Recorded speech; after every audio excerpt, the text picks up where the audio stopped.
welcome back to Feast and Farm Cooks. I'm Rachel Ballard, and today is an exciting day in the kitchen because it's fried chicken day. Every good Southerner likes their fried chicken, and I know you're going to love this recipe too. I'm teaching you how to make classic fried chicken tenders instead of just a whole chicken today, because the whole chicken is a bit bigger of an undertaking. So I will show you the very simple ingredients you need for this. It's not very many. I know you can do this. So let me show you what you're going to have. In this bowl, I have all-purpose flour, salt, and pepper. I have a couple of eggs and a couple of tablespoons of water here, and then I have some chicken breasts that I've cut up. Now, why am I not using regular chicken tenders? And I'll tell you, there is a tendon that runs through chicken tenders if you buy them in a package at the store, and I think that the meat is really tough, and I don't enjoy that. So I take chicken breasts and I cut them into strips about the size of a chicken tender and use those instead. So I think you'll enjoy that a little bit better for yours. So let me show you what you're going to need to do to bread these. Really simple process. So I'm going to mix up my flour, my salt, and my pepper that I have here. And you know, well-seasoned flour is really, really important. If you are not confident with how to season, how much salt and pepper you need and things, there is a product on the market called Colonel's seasoned flour. It's especially found in the South, but you can find that in the baking aisle, and it's already seasoned flour. It has salt and pepper in it, a few other spices. It's delicious. So you can use that here if you'd like to as well. But I've also got over here in the corner my skillet getting hot with some vegetable oil in it. There's about an inch of vegetable oil in my cast iron skillet sitting over here, so it's going to take it a couple of minutes to get ready. Plenty of time to bread the chicken. So I have here my eggs and my flour. Now what I'm going to do is I'm going to take my chicken pieces. Now, depending on how big you cut your chicken, it's going to determine how long it has to cook. So a lot of times people will ask me, you know, how long does it need? Well, it depends on how big you cut it. But mine are about the size of a traditional chicken tender. So, you know, an inch wide or so will be all you need. So into the flour first, just a little bit, because the eggs won't stick if you don't have a little bit of the flour there. So a light coating of flour, and then into the eggs.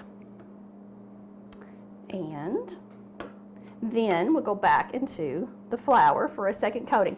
And don't be afraid to really press this onto your chicken tenders. You know, push it on there, get it on there, make it stick. That's what you want it to do. Shake off the extra and then set them to the side, lay them down on your counter, and let them sit for a couple of minutes before they go into the hot oil. This really kind of helps the egg and the flour join together, and it almost gets kind of soft and pasty like, but it makes the crust really delicious. So just let them sit for a second. That's perfectly fine. I'm going to go ahead and bread all of these up. I know that my family's going to eat every one of these when they get in today, so I'm going to go ahead and bread all of these up, and once I have them breaded, I'll be back to show you how to fry them. Okay, welcome back. It's time to fry chicken. Now, this little skillet is pretty hot, but going to work just great. If you don't have cast iron, that's okay, but that's what I always use to fry mine. And I just put my first piece in to kind of test my oil and see how it was going to be. Now, the thing you have to learn if you've never fried anything is practice. So if you don't get it right the first time, don't give up. Try again.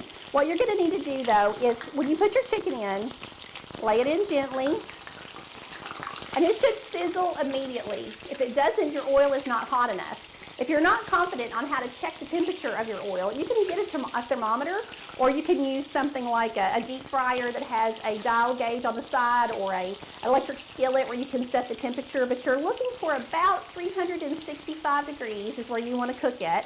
And if your oil is too cool, your breading will fall off when it cooks. And if your oil is too hot, the outside will burn before the inside is cooked, and nobody wants undercooked chicken.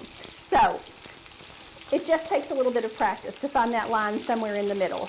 We're going to cook these in small batches. If you put too much in your skillet, you'll also drop the temperature of your oil. So just in small batches. This is a 9-inch skillet that I have out here. It's just easier for filming, but it's only got 2 chicken tenders in it right now. It's going to take me a few minutes to get all of these cooked, but it's going to be well worth it. You'll want to cook yours, let's see, 4 to 5 minutes per side until they're golden brown all over. And then I'm going to transfer them to a wire rack over a cookie sheet to cool down. If you pile them up on anything, they sweat and then they get kind of soft. So I'll leave mine where I can spread them out a little bit, and then I'll sprinkle them with a little bit of salt while they're still hot and then before they cool down a little bit. It's going to be delicious. I'm going to get them all. Okay, we finished frying all of our chicken, and it's golden brown, it's crispy. It's got those little crunchy edges on it. And I'm just gonna put a little extra salt on it. If you'll do this when it's warm, it just kind of gives it a little something extra. So I really enjoy that. I use my fried chicken for fried chicken salads. We eat it straight up like this, dip it in a little bit of honey mustard, whatever. It's wonderful, and it's delicious cold. My kids love to take this in their lunch even. So all around wonderful dinner idea for you. Much healthier than what you're gonna buy in a box and throw it in the microwave or whatever from the store, and really doesn't take that long to do. So I'm gonna get a piece off here, and before I take a bite, I wanna remind you, don't forget to subscribe. I love having you here with me every day on Feast and Farm Cooks. Don't forget to hit that subscribe button before you go. Leave me a comment, tell me, what your favorite memories are about fried chicken as a kid, or what you'd love to dip yours in. I'd love to hear all of those wonderful ideas. So I'll see you again soon. Have a great day. Bye.